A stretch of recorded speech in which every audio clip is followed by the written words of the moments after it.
Hi guys, welcome to class. Today we are going to be talking about how to do a headstand. This class goes alongside an ebook that I created and is available for free on my website. I'll link it down below if you are interested. And we're just going to talk about a couple of the things that are within the book itself so that hopefully maybe things feel a little bit more understandable, just in case they feel a little bit confusing when they're just written down or like done in pictures. So we're going to talk through a little bit of a warm-up first and then the entry into headstand.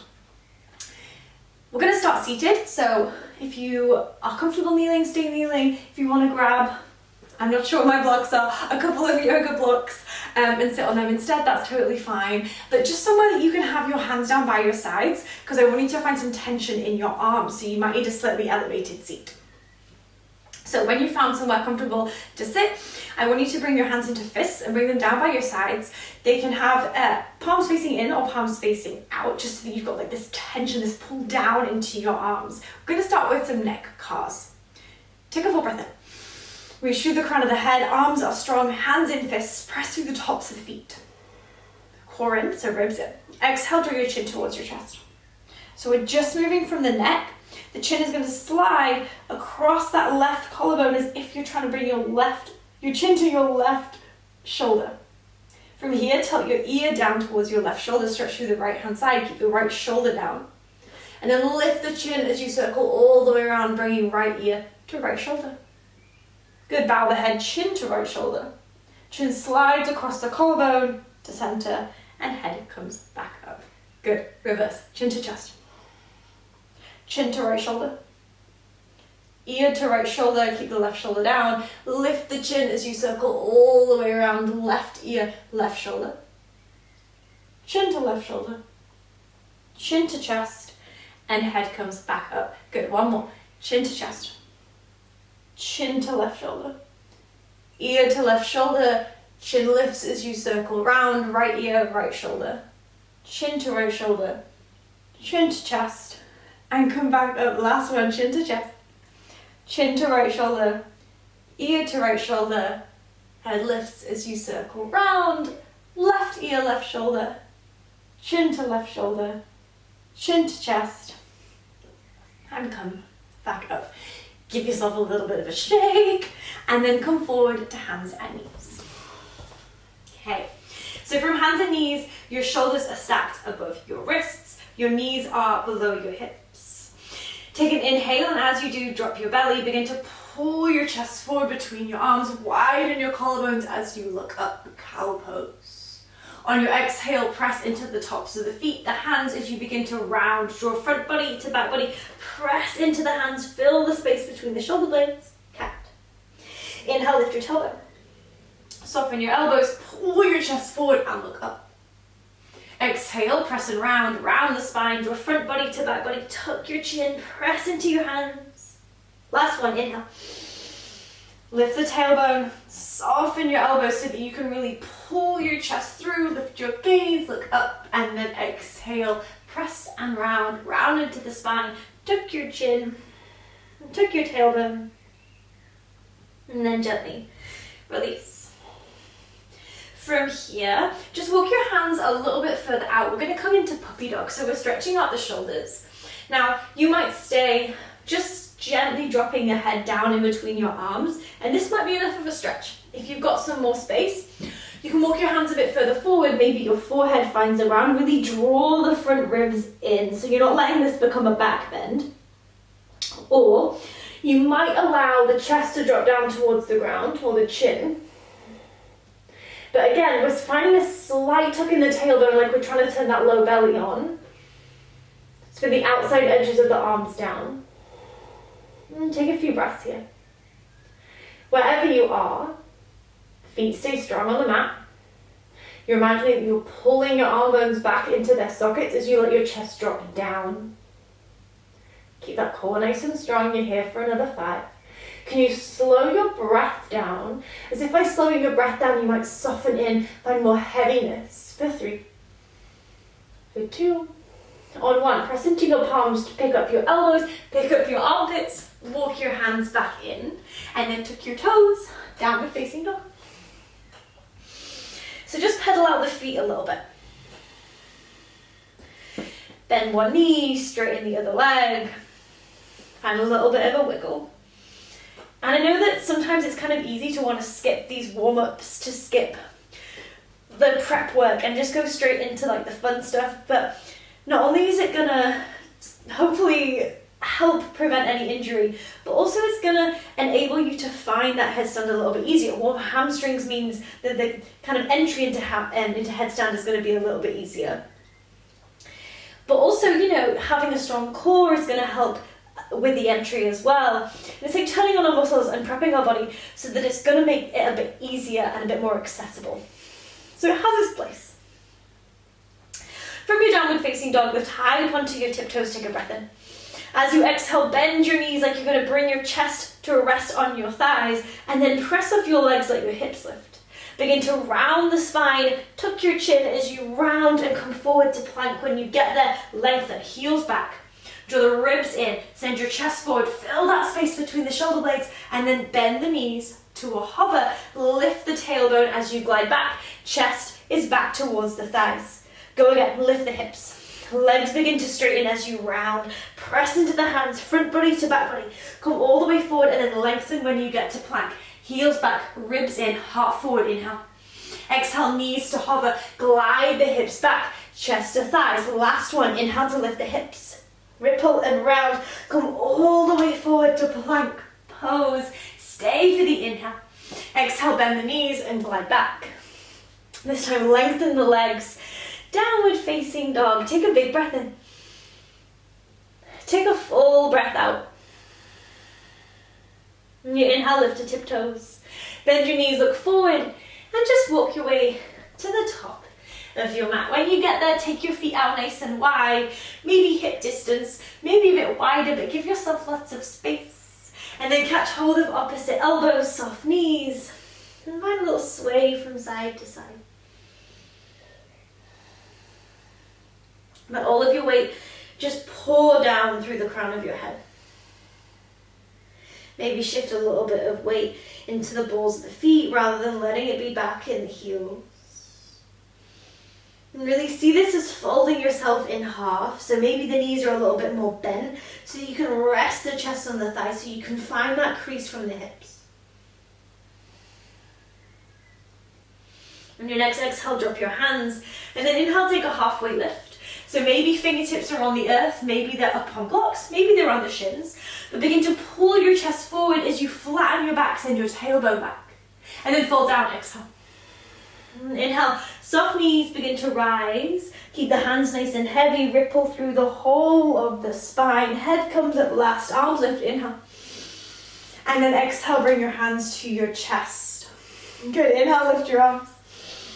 Exhale, take a forward fold. Halfway lift, inhale. Exhale, plant your hands, step back to plank pose. One foot and then the other. Squeeze the inner thighs, press into the hands, take an inhale.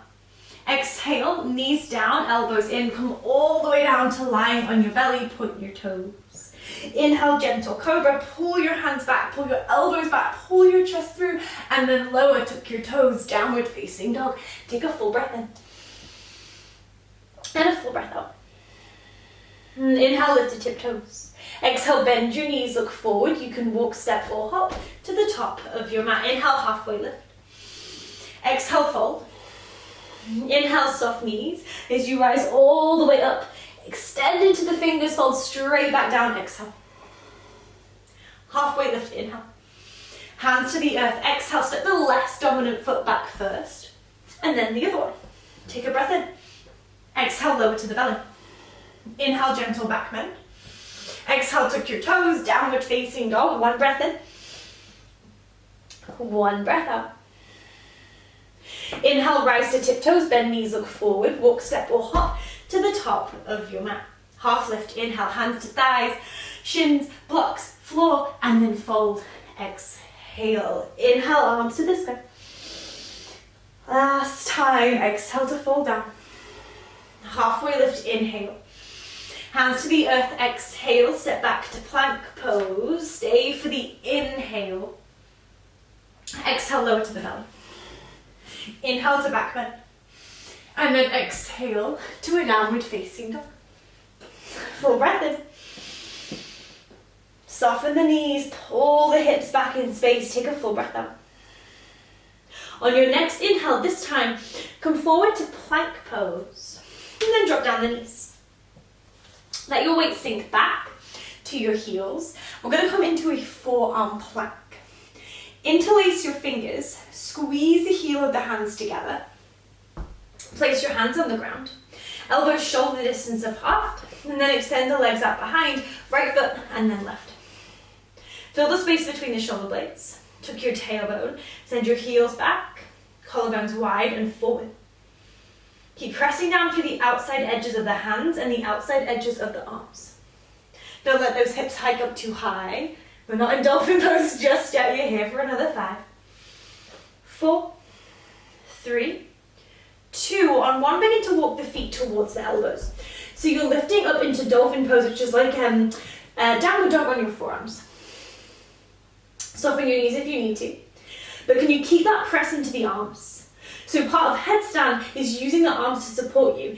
The weight is not going to be really in your head, it's going to be in your arms. So can you find that here, so we can transfer that to our headstand later. Hold for another 5.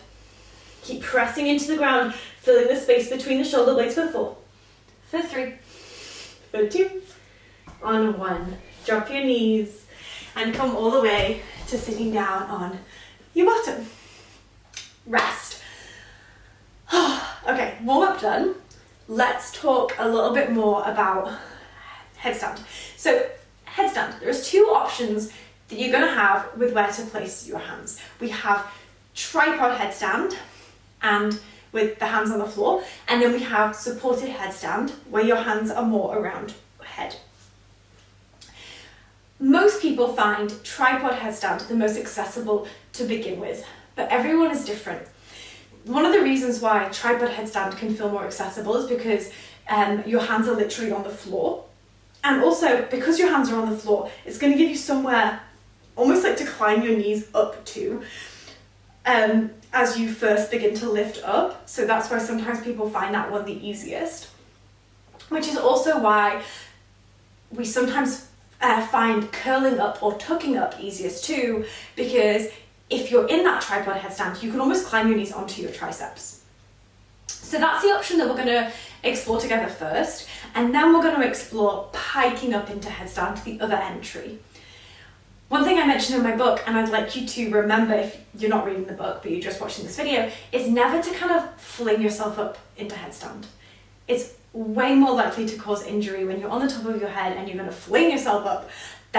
And also it's harder to stop than if you roll up or if you gently bring yourself up. So please, don't enter headstand that way. If there's anything that you take from the video, let it be that. Okay, so let's come into tripod headstand. So where are we going to go on our head? Sometimes I think when we come into headstand, we think we just put the head down and then we're going to roll all the way back.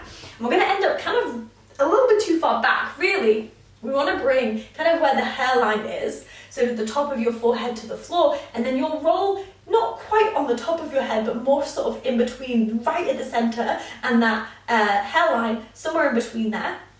And it's going to feel much less harsh on the top of your head. So if you're coming into tripod headstand, you're going to have your hands down, shoulder distance apart, just like you would set up for a downward facing dog. From here, I'm going to imagine that you're drawing a triangle. It's not a huge triangle, it's a small triangle. You're going to place your forehead on the floor just in front of your fingertips. I'm going to tuck my toes, and from here I'm going to lift myself up, and as I do, I'm going to roll a little bit higher on my head. Now, as I said, for this first option, as I begin to lift my hips, my feet will become lighter. For this first option, I'm going to lift one knee onto one tricep. I'm going to squeeze my heel to my bum. Then maybe I'll lift my other knee to my other tricep. Squeeze my heel up towards my bum. This might be where you stay. Maybe you lift one knee off of the tricep. Maybe you lift both knees off of the tricep as you let your hips lift. Squeeze your thighs in towards your belly. Maybe you begin to lengthen your legs. Now push into the hands, squeeze the inner thighs. When you're ready to come down, maybe it's one leg at a time, maybe it's both legs at a time. Slowly bring yourself up. try not to rush that. You're much more likely to give yourself head rush. You might even stay down for a second, take a breath, then slowly bring yourself up. You can do the same tuck variation where you're bringing one knee in at a time in supported headstand, but you also don't have to. Let's talk about supported headstand a bit more. So, often we kind of cup our heads like this, but what I actually want you to do is squeeze your palms together. I want you to use your arms. If you have your hands like this, it's much harder to use your arm strength than it is if you squeeze your palms together and really squeeze the heel of your hands together. So, almost like we were for that dolphin pose, squeezing the heels of the hands together, elbows are shoulder distance, and then I'm going to bring my head just in front. From here, I'm going to lift up my knees just like I did a second ago. So just like in dolphin pose. In fact, I'm almost in dolphin pose with my head down. From here, I'm going to begin to shift my weight back, walking my feet in. Now, as I do, my hips are going to begin to roll up over my head, and then my legs will slowly lift. Now, you could pike one knee in, and then the other knee in.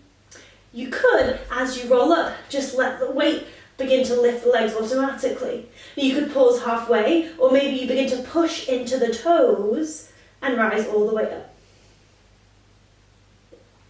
When you're ready, you're going to begin to send the hips back, as if towards that wall behind you, and as you do, you're going to begin to hinge at the hip crease until the legs come all the way down.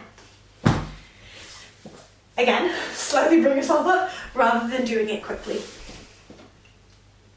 I realise that's quite a quick recap and it's something that you can spend a lot more time on, but I just wanted to create something that went quite nicely alongside the book that hopefully explained things in a video format if you find that more useful. If you have any extra questions, as I said, about any of this, please just send me a message on Instagram or an email and let me know and we can talk about it a little bit more. But I hope that you found this helpful. I hope you find the guide helpful. And I hope also that you have a lovely day and I will see you in another video very soon.